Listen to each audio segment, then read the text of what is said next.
Ladies and gentlemen, welcome back. If I can have your attention for a second, I fully appreciate and I know from first-hand experience that the session right after lunch is always, or is at least amongst one of the most challenging ones. But I hope you had a very tasty lunch. More importantly, I hope you had fruitful discussions, because this is what we are here for. In person for a very long time wasn't possible. Now we're back here in person. And I think I speak for all when I say the first part of Eurocities 2021 in Leipzig was a very fruitful one, very energetic one. We had wonderful speakers here up on stage. I think you took a lot of input with you. At least that's the feedback that I've been getting throughout this lunch break. Now, of course, the following session will be no exception. We will pick up right from where we left off. This is going to be a panel debate on socially equitable cities. And once again, Eurocities has managed to put together a wonderful panel. First up, ladies and gentlemen, please welcome the Lord Mayor of Dublin, Alison Gilliland.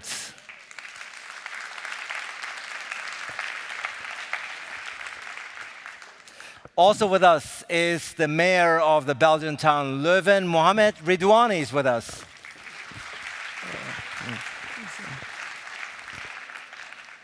We have with us the mayor of Tirana. Please welcome Erion Veliaj. And last but certainly not least, delighted to have with us the deputy mayor of Barcelona, Laia Bonet, ladies and gentlemen, is here. Please come join us here on stage. True gentlemen, old Albanian school. I love it. That's how it's done. Thank you so much. Come closer, come closer. Come closer to us. We're going to near the round here.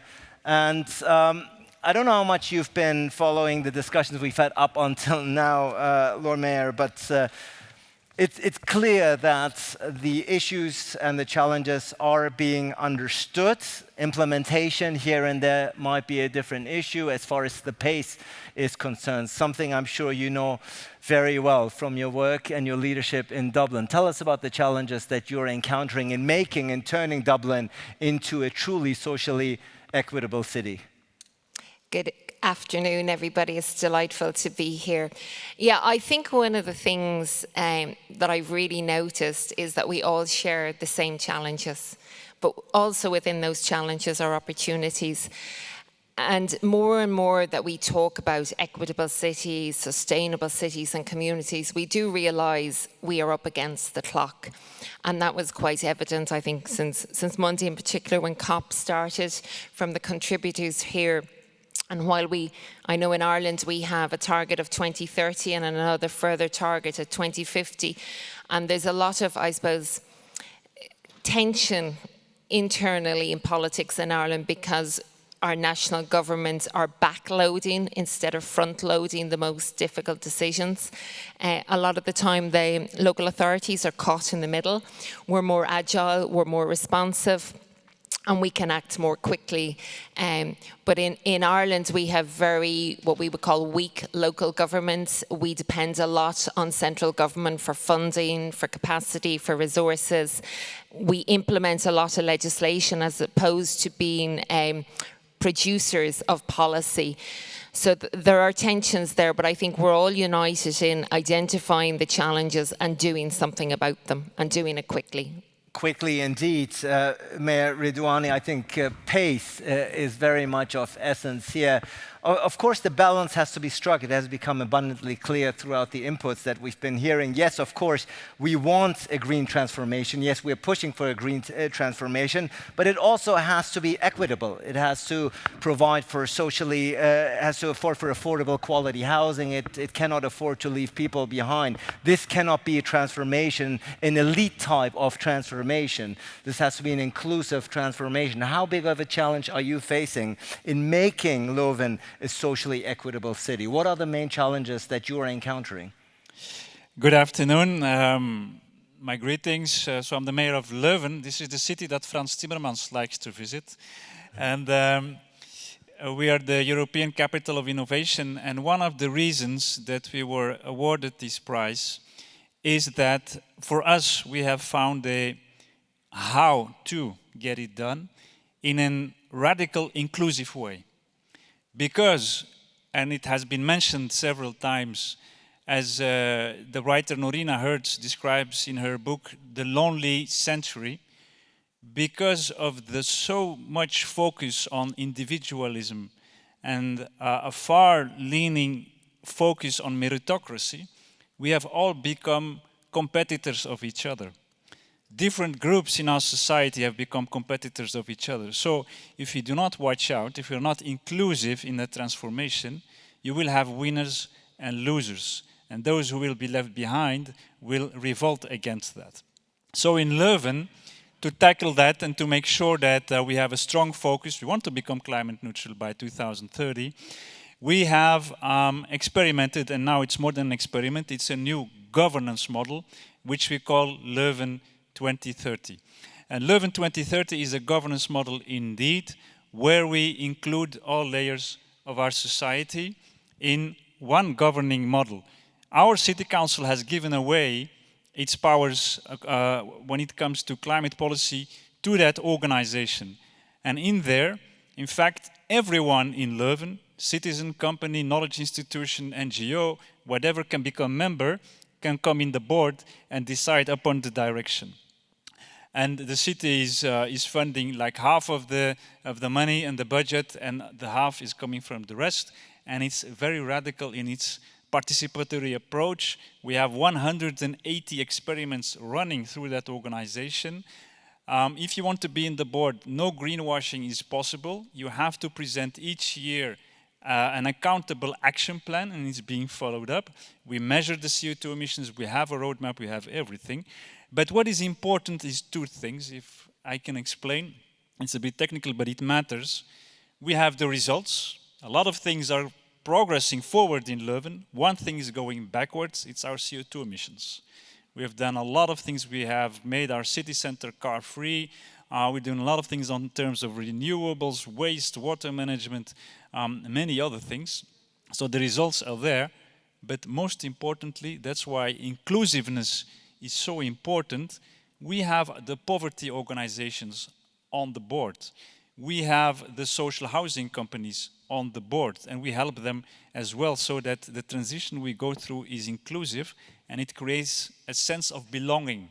That's what we lack today, a sense of belonging around common ambitions, and that's really what we need to work on. Sense of belonging certainly is something we're trying to create here at Eurocities with all of you and all your push and efforts. Mayor Veliaj, we just heard at the end of the day, this cannot be a zero-sum game here, where some people are winning, some people are losing. If this is not being done in concert, if we're losing people along the way, if we're talking down to them, if we're excluding them, then at the end of the day, we're setting ourselves up for failure. Give us a sense and give us the room and what you've been encountering in Tirana, the challenges that you are facing, and what you've been accomplishing up until now. Thank you very much. I'll also start paying respect to our hosts.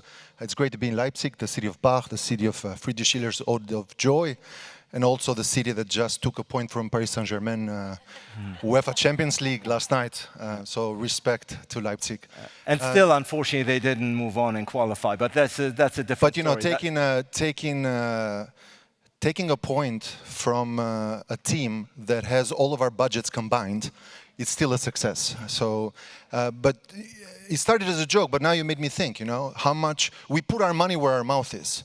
So if we care about sports, we're investing in sports. We don't do so much when it comes to environment and such. So when my team was deciding whether I was going to go with some of our team members to Glasgow or here, I think the way we made a decision is they do the brainstorming over there. We do the try-storming over here.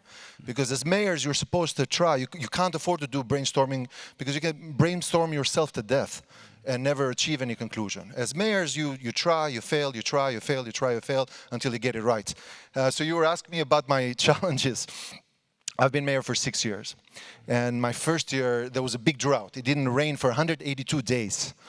And all the experts would say, Mr. Mayor, don't worry. It happens once in 100 years, and after this, you're going to be fine. And then the second year, we had endless floods. And all the experts were looking at the data. I said, well, you know, floods like this only happen once in 100 years. So once we're done with these floods, you're going to be fine next year. And then the third year, I've come from Tirana in the Mediterranean. It snowed so bad, and everything was covered with snow. It never snows in the Mediterranean. And of course, the trolls were saying, well, Mr. Mayor, you know, quit being a smartass. Where are the snowplows? I said, what snowplows? It never snows here. And then the experts were saying, you know, chill, relax, it's going to be fine, only once in 100 years. And then my fourth year, massive fires. I mean, it was just burning everywhere. And all these experts said, well, you know, the last time it happened was the First World War that was like this. So it literally is once in 100 years, and you're going to be fine the next year. I'm starting to believe it's you, really. You know? Yeah, I'm the one jinxing it. So then the fifth year, we had 2 major earthquakes. It ravaged parts of the city that we're trying to rebuild very fast now, and they were looking at the data. Well, you know, it was really last century that we had an earthquake like this, so you're going to be fine. And of course, the 6th year, as everybody knows, we had COVID, which literally, since the Spanish flu in 1918, only happens once in 100 years. Now, jokes aside, because that's what I said. I said, you know, everything that happens once a century was packed into my mandate, really. But I think we now live in a world that we have to be very agile. And we have to act quick, to make decisions, of course, to elaborate, but initially we understand that the bucket stops with the mayor. And you asked the first question about implementation. And the favorite mayor joke is this little rabbit in a forest that was so scared and running away. It was the bottom of the food chain. Everybody wanted to eat the rabbit. So they said, you should go and consult an expert. Because the experts know. They go to Eurocities, they go to Glasgow, they go to Harvard, European Commission. So the expert in the forest is the owl, the one with the glasses. So you go and ask the owl what to do with your paranoia. So of course the rabbit goes to the expert and tells the owl, I can't live the rest of my life running away from fear. I need a solution. And the owl says, I have a solution for you. You have to become a lion. Because if you become a lion, you are the top animal in the animal kingdom. Everybody's afraid of the lion, and you can live happily ever after. And of course, the rabbit is so excited. He said, I've been waiting to hear this solution my whole life. Thank you so much. And you are a true expert. But can I ask one follow-up question? Of course, says the owl. How exactly do I become a lion? And this is where the owl says, my friend, I'm only in charge of strategic thinking, not project implementation. And as mayors, we're in charge. We're in charge of project implementation. We can't act like talking heads and experts. In the end of the day, good or bad, mostly bad, it's the mayor's fault. And I think in this day and age, we should focus more on try-storming than brainstorming. And instead of, you know, delivering speeches to death, in the end of the day, whatever they sign up in Glasgow, it's going to be these people, and these people who will plant the trees, who will put the ultra-low emission zones. And in the end of the day, once we understand that this is our role, then I think it requires to double the commitment and also to get the public on board. I think the owl analogy is a very fitting one. We're right here by the zoo, for those who don't know. But I think your point is more than valid, namely all the unfortunate climate disasters, almost you can call them, that you have faced, obviously speak a very, very loud language, and they speak truth to what is happening. Deputy Mayor, Barcelona, of course, a city that everybody is falling in love with at first sight. This is a city that people want to be at. But at the end of the day, sustainability, I know, is a huge subject matter. It's something that your city you might almost become, you know, a victim of your own popularity to a certain extent. Tell us about both the strategy, but also the implementation that you're conducting in Barcelona, about turning your city into a truly socially equitable city. A city, of course, that's so popular at the end of the day, to do right by everyone can be a challenge, I can imagine. So maybe the first thing to be able to imagine a response, and I think we will all agree on this, is being able to learn from the lessons of every single crisis we have. So always, and this is the case also for the COVID lessons that we have learned. If we want to build a social and a green agenda, we need to learn from the lessons that the crisis that we have. During the pandemic, we saw frontline workers being absolutely essential for the daily life of every one of our citizens. But we saw also that these frontline workers were particularly or especially women and underpaid. We saw also that housing conditions affected the spread of COVID. It was much more important than we imagined that would be. And these housing conditions affected especially migrant communities and also low-income households. We saw also that the users of public transport dropped overnight. And that was also linked to the spread of COVID. So most of the citizens who could afford it started to use private cars, but some of them couldn't do it. And we saw also that most of us transitioned overnight also to digital. But again here, for some, much more than we could imagine before the pandemic, it was not possible. So the opportunities in terms of work, educational opportunities, or even social opportunities were reduced also very, very quickly. So the picture from this crisis is that not only the COVID has amplified the inequalities that it existed, but it has also created new inequalities. So in this situation, what do we have to do as cities? And I totally agree with what you said. We are especially good at acting, doing, not at just brainstorming scenarios. If we want to, and the title of this panel is very clear, socially equitable cities. If we want to be socially equitable cities, we have to be caring cities. And caring cities means cities with adequate housing, means also cities with a strong safety net. And a strong safety net, it's a net that works for everyone in the city. And it means also having the opportunity to not only design, but also apply structural inclusion, digital inclusion policies. So my conclusion is that we need to undertake the green and digital transition. That's clear. We have no time to lose here. But my point is that we cannot do this properly if we don't place justice and inclusion at the heart of these two transitions. Definitely has to go hand in hand. Otherwise, there will be a fallout and a backlash. That is for certain, Mayor Gilliland. We heard Janine O'Keefe say in the previous panel, clearly we need to change our way of life to reduce our ecological footprint. But we also heard from Peter Kurz, the mayor of Mannheim, we have to do so without talking down to people. That's the balance that's sometimes not easy to strike, is it? No, it's not easy to strike, and I suppose as local politicians, we very much have to lead by example. We have to walk the walk. We can't be viewed as elitist and talking down to people. We have to reach into our communities.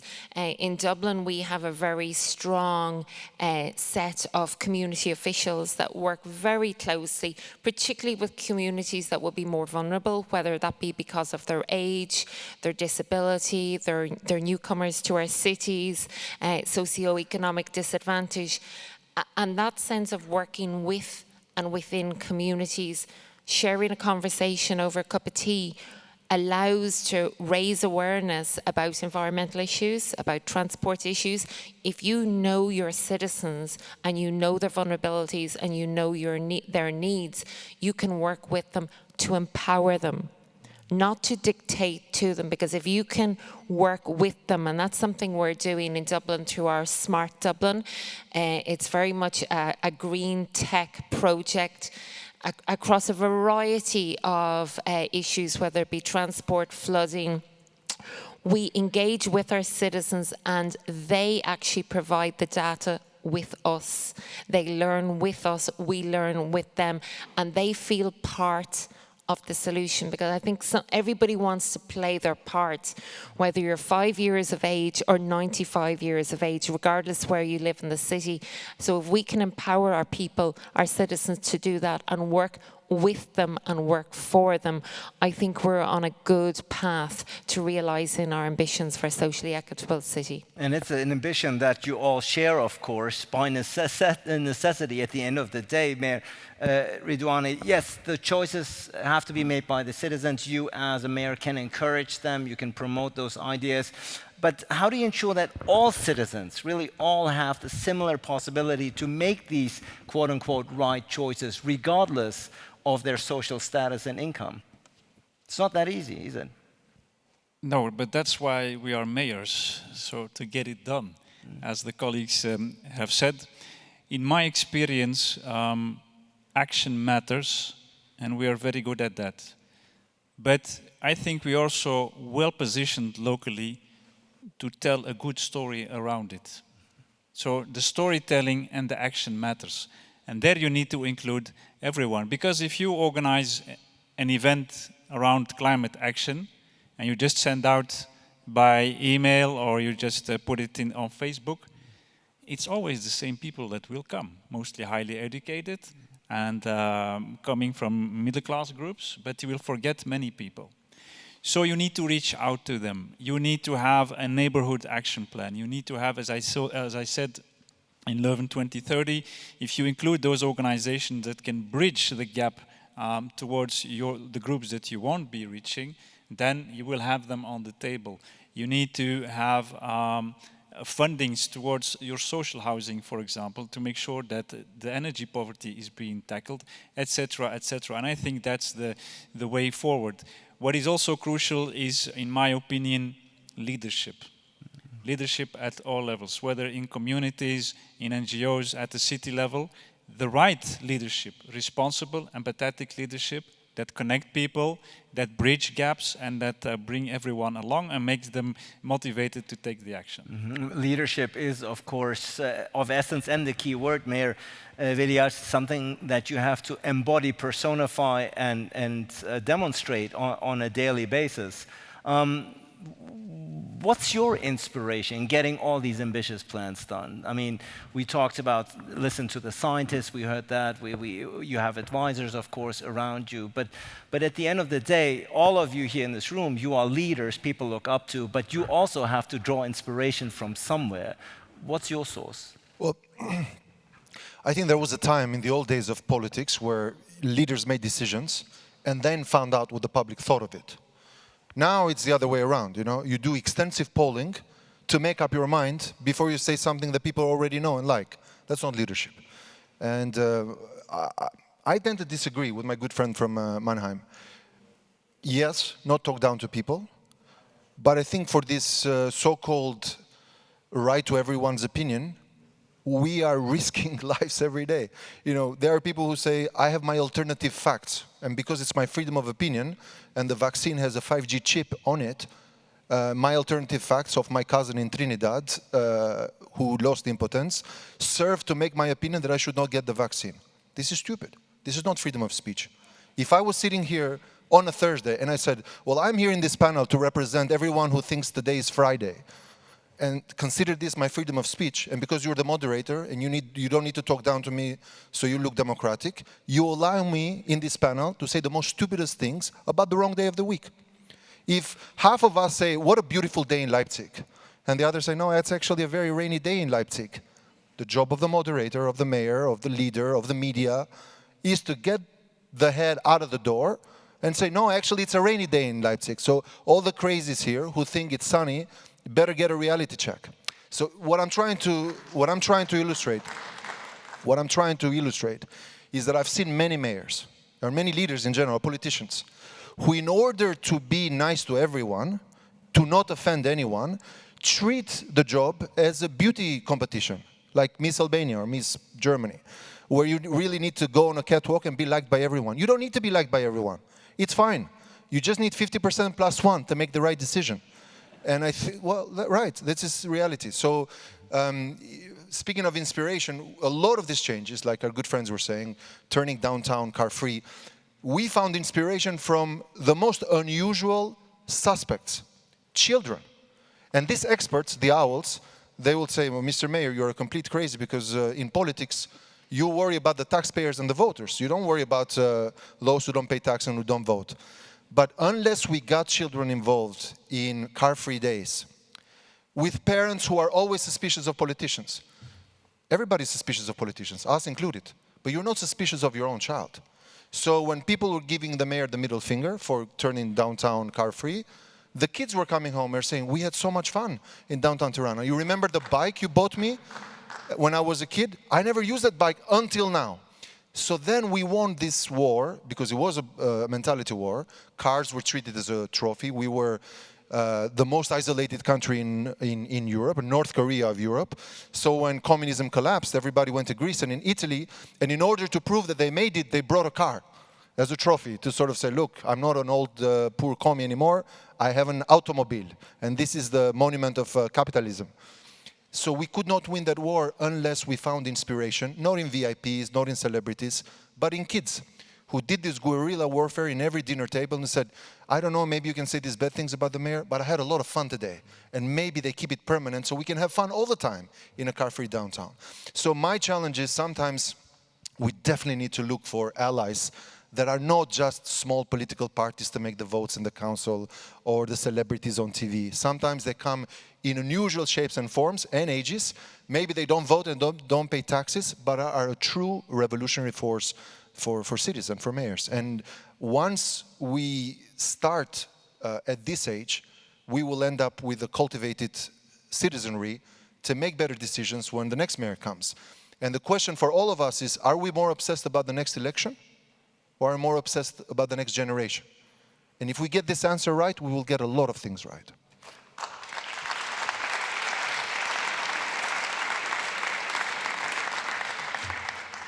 Deputy Mayor, the hope in young people, in the younger generation, this is a constant theme. It's been continuous here throughout all of your colleagues, the mayors from Florence, from Mannheim, from Lyon.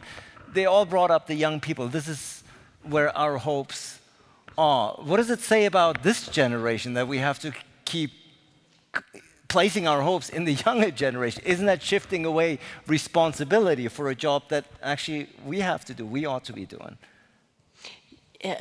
I think that it's clear, but for me, I would say, for me, what it's clear is that we need to change the way we do things, because the challenges we have are much bigger than the challenges we used to have.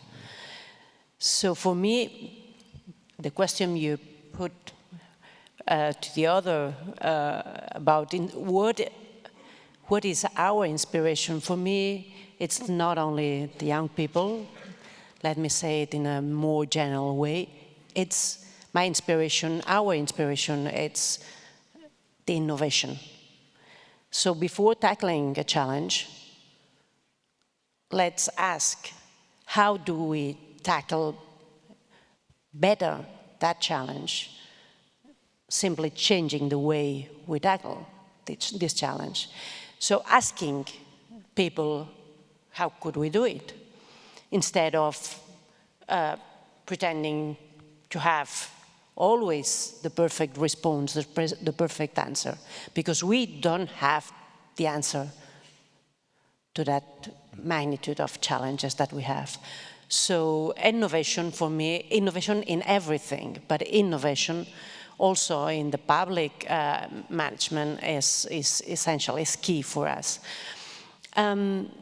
And you can find innovation everywhere, also in the youngest part of our society. Yesterday I was visiting a school where we have done an innovation program with our Fab Labs in Barcelona.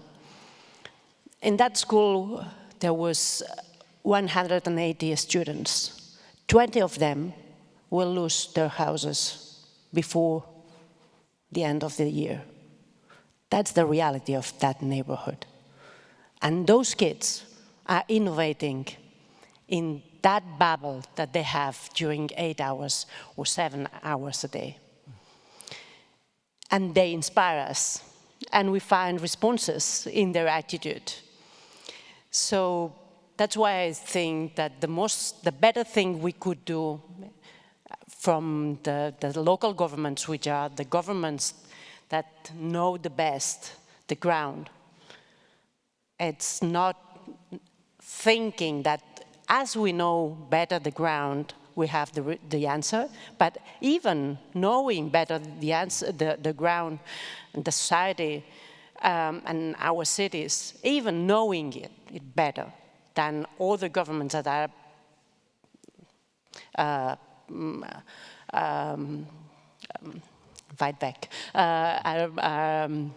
not at the level of our city. We need to listen to the people, and we need to call for answers, for better answers. And that means, for example, in our case, we tackle the challenge of the digital divide, imagining an inclusive digital inclusion policy in terms of pilot project that we have built with all the stakeholders that can help and that have some experience on that. And that means that we need to have the magnitude of the digital divide of our city. So the first thing we did after the pandemic was knowing the magnitude through a survey that we did. And from that point on, we invited everyone to imagine how could we tackle this challenge. And we sat at the same table, companies, organizations, third sector, everyone, operators, everyone that could be there to share their experience and share their means. And now we have a pilot project that tackles the digital divide in terms of connectivity, in terms of devices, and in terms of skills, which is the most important problem that we have. But how do we work in this pilot project together? Bringing in all stakeholders here, I think that's the key. Politicians are only one part of the mosaic table. Business, civil society, activists, everybody has to come on board, of course. Let's do a final round here before we wrap up. Mayor Gilliland, Eurocities, of course, gatherings like these are good to share experiences, to learn, but also to dispense advice, to come up with best practices. What are some of, and no need to be modest, which is valid for all of you, which are some of the things that have worked in your city, that you have implemented, where you say, look, I know this is not a one-size-fits-all solution, but what has worked in your city where you say, this is a proven formula that worked in Dublin? What is it? Just picking up on a few things to answer that. You mentioned trying. And one of my inspirations is when a team comes to me with an idea. And I know they are passionate about it. I know they've done their research. I know they're better at this than I am because they're working in it day and day. And I think good leadership is trying. And in Dublin, we very much encourage that. We work with our communities to do that. An example, during COVID, we got a lot of funding from national government for COVID mobility measures. And those of you who have been to Dublin would know we don't have a huge amount of cycle infrastructure, and we don't have a huge amount of outdoor dining or car-free streets. But we actually used, never waste a good crisis, we used the funding we got from national government, and we used the knowledge that people needed to keep apart, but they still wanted to be out. And we laid massive rows of cycling infrastructure. Now, it was quite ugly in the sense that it was just little poles going up the street. We did that immediately, really quickly and really extensively. We didn't consult in a lot of areas, but what we're doing now is we're making it permanent where it works, and we're consulting on making that design permanent. With our outdoor dining, the exact same thing. A lot of it was on the fly. I have Mike Ryan, the leader of the WHO, who says that perfection is the enemy of the good. So we didn't strive for perfection, we'd strive for solutions that would work in the there and now, and we're now taking the good out of that to make it more perfect for our city. And I think if you as a leader and a mayor are open to new ideas from your team, ideas from your communities, the people who know what will work in their areas, and allow them the flexibility, the support to do that, document it, and then that can be adapted to other situations and other areas. And it involves the community. And I think when you involve the community, you have them coming with you, and they feel they're contributing and they're empowered. And they're the ones that will help us realise our targets for 2030. Mayor Ridouani, any best practices, any success stories, any proven formulas that you have maybe kicked off, initiated, been advised about in your city, in Leuven, that you would like to offer and share with us? Well, our approach, I think, has brought us many good things. I'm not so much a believer of a top-down approach where you as a leader decide and then you push it through. I'm also not a believer of the laissez-faire, that you think that you just let go and everything will come up from itself. It's more about, as a city leader, having a clear vision of the future and then forming horizontal coalitions with those that want to come aboard, and make sure that you have everyone on board. A couple of years ago, we've implemented a new mobility plan, making sure we push almost all car traffic out of the city center.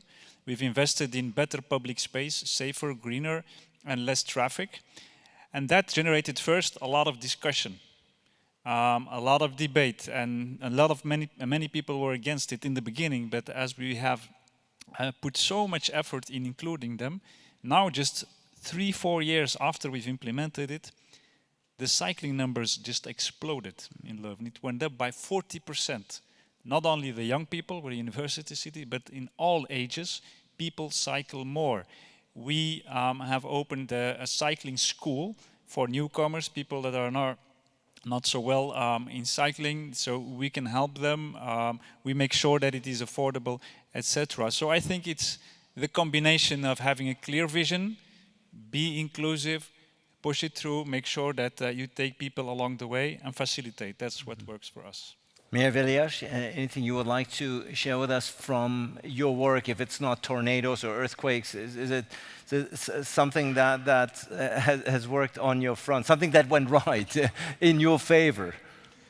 A very good question. I'm actually expecting a volcano. It's the only thing I don't have on my CV yet. But it reminded me of this joke. You know the joke of the two people who went to a bar to talk about climate change?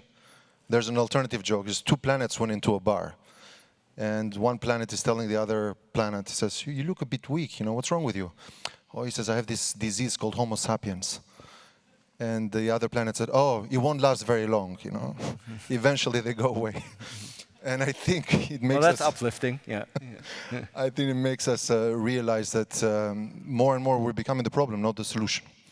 We have a vaccine against COVID, but we don't have a vaccine against populism, against ignorance, against... fake news. And I think this is the greatest pandemic we need to fight, in my view, for the long term. We were just yesterday with the Prime Minister, we are now preparing something called, and it's again, tri-storming, a national consultation where we're going to send a letter to every person who lives in the country. with their name and last name, with 10 to 12 questions about issues that we really care about.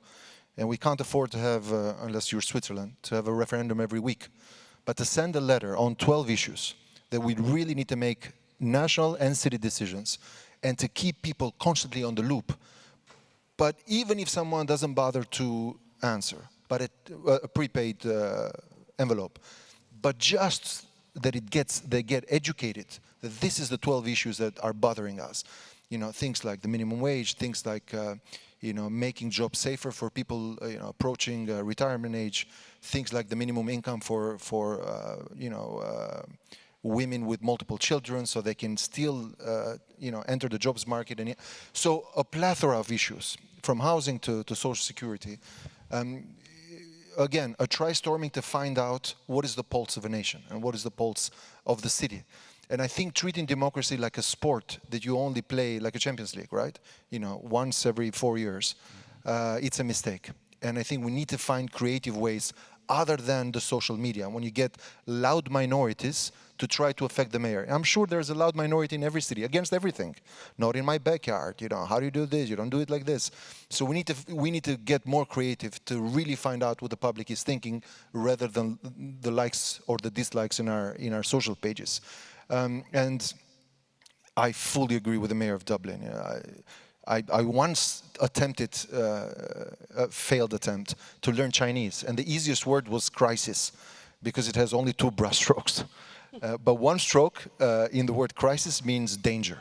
And of course, this is dangerous times and all these events. But the other stroke means opportunity. And I think we need to focus more on the other stroke. And in every crisis, there's an amazing opportunity. We said, well, geez, now that everyone is inside in the quarantine, why don't we just do all these bike lanes that we wanted to do all the time? So when people come out of the houses, it was fait accompli, the bike lanes are there, there's nothing you can do about it, it's fixed, protected lanes.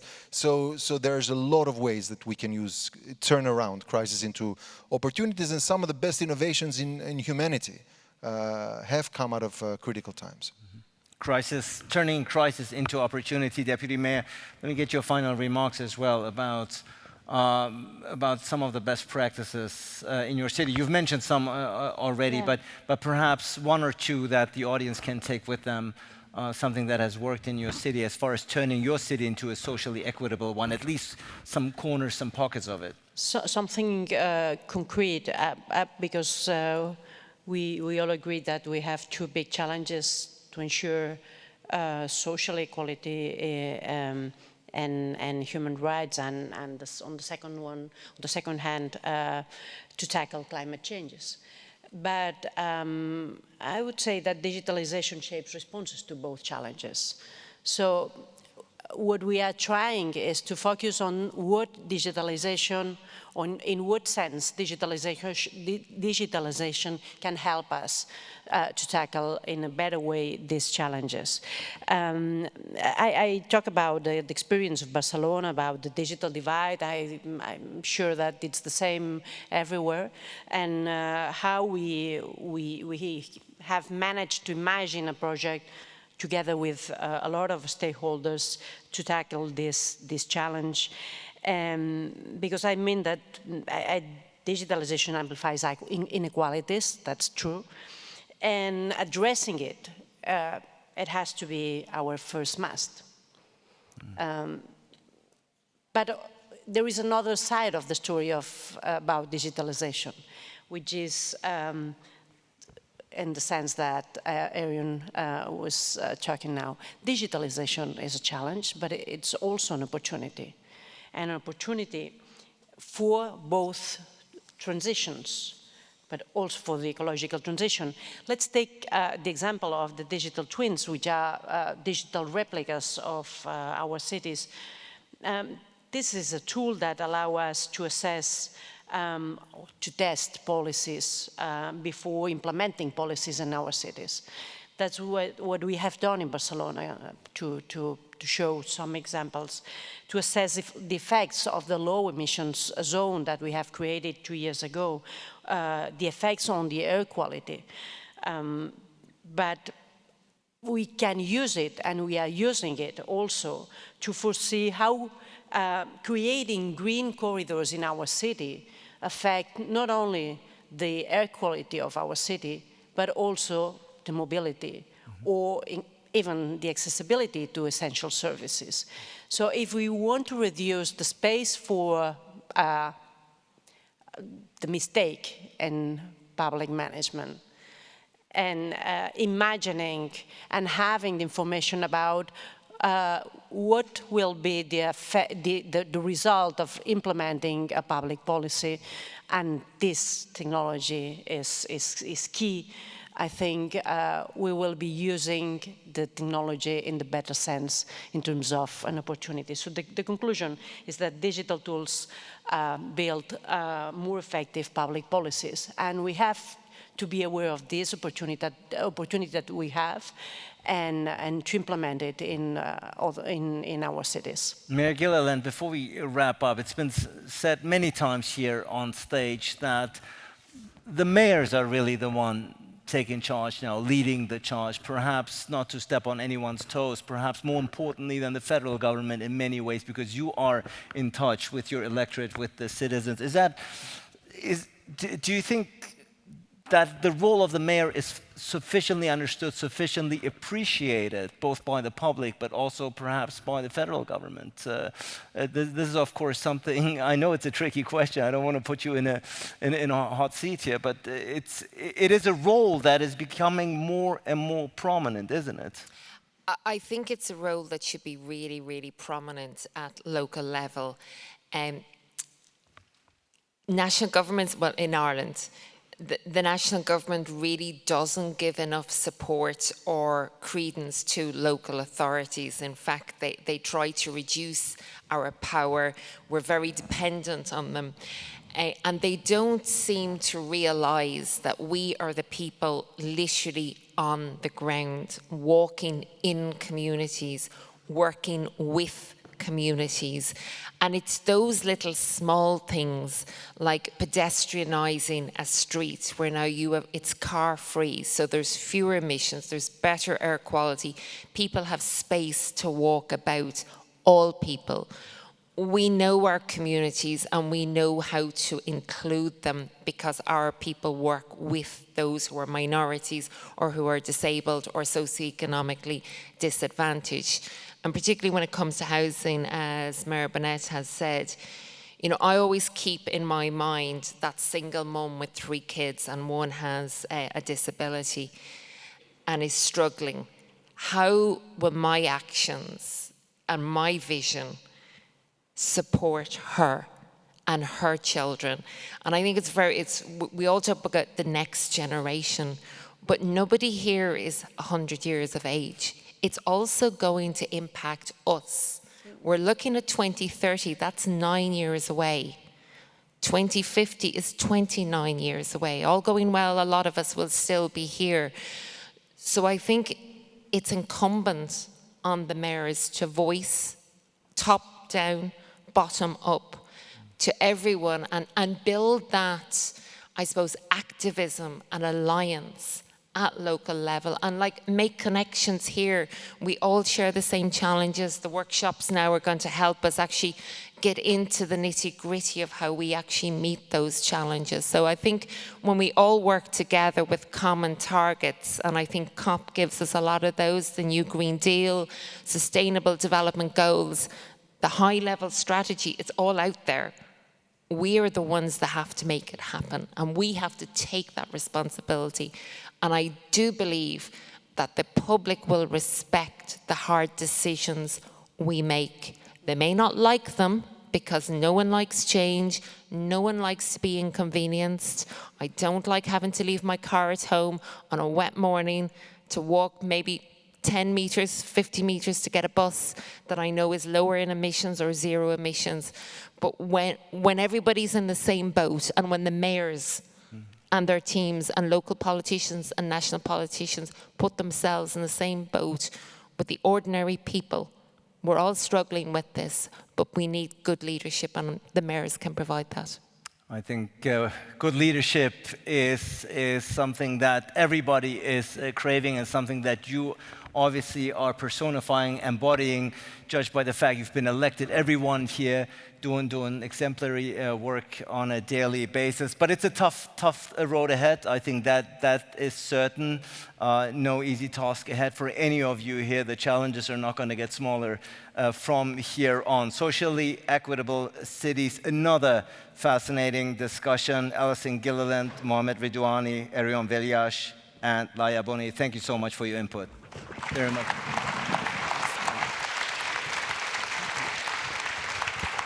Now, you can sit down because this is going to be brief because you've already, Lome, you've already correctly pointed out what is coming up next, namely parallel workshops. As a matter of fact, technically, we have another coffee break. They're very generous with the coffee breaks. I like that. This is a Leipzig way of life, perhaps, Mayor Jung. But we're going to have another coffee break for 30 minutes. Then, indeed, 3 parallel workshops are going to take place. I see them up here. Perhaps we can put it behind me. There you go. The future of European inner cities, 1, 2, climate emergency city strategies, and 3, integrated approaches against growing social segregations. You have the moderations there. You have the presentations there. Oh, right there, you are in the second one. So this is what's going to happen between 3:30 and 5. Afterwards, you have one announcement. I'll give you the microphone in just 1 second. Let me just also add that afterwards you have the chance for bilateral talks, of course. Rooms are provided here at the Kongresshalle on the first floor for the bilateral talks on the first floor. And the last thing before I hand over to you for final remarks is, because I've been asked by the organizers to mention it, and some of you have asked me, the reason we're not opening windows and so on and so forth is a very simple one, because here the Kongresshalle is actually ahead as far as innovation is concerned. This is a very sophisticated air filter that is being implemented, so do not worry about it, about opening windows, which is in this day and age only natural, that you would say, come on, we are 200-300 people here, let's open. There's no need to, the air actually keeps refreshing in itself. This is the time to take off the mask, indeed. But so do not worry, this is something that I've been specifically asked to tell you, that we are in a very safe environment, and that all hygiene measures are more than being implemented. Now, Mayor, I think you wanted to have another announcement. No, just a quick announcement. Next year, Tirana will be European Youth Capital 2022. So during the break, if any of you or any of your cities wants to connect to me or my team, I'd be very happy to talk. And if you have some incredible young people who could be doing innovation, environmental activists, civic engagement, arts, culture, sports, and use this platform of the European Youth Capital, please talk to me afterwards. Thank you. It's very good.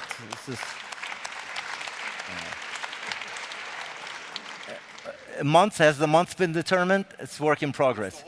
It's a whole year. Okay, 365 days of congresses. I love that. This is going to be interesting. Well, we'll see you in Tirana then, for sure. Any of you want to make a last pitch effort? If not, then we're going to break now for 30 minutes and enjoy the parallel workshops. And then in the evening, I've been told you're not going to recognize this room here starting at 7 p.m. Thank you so much.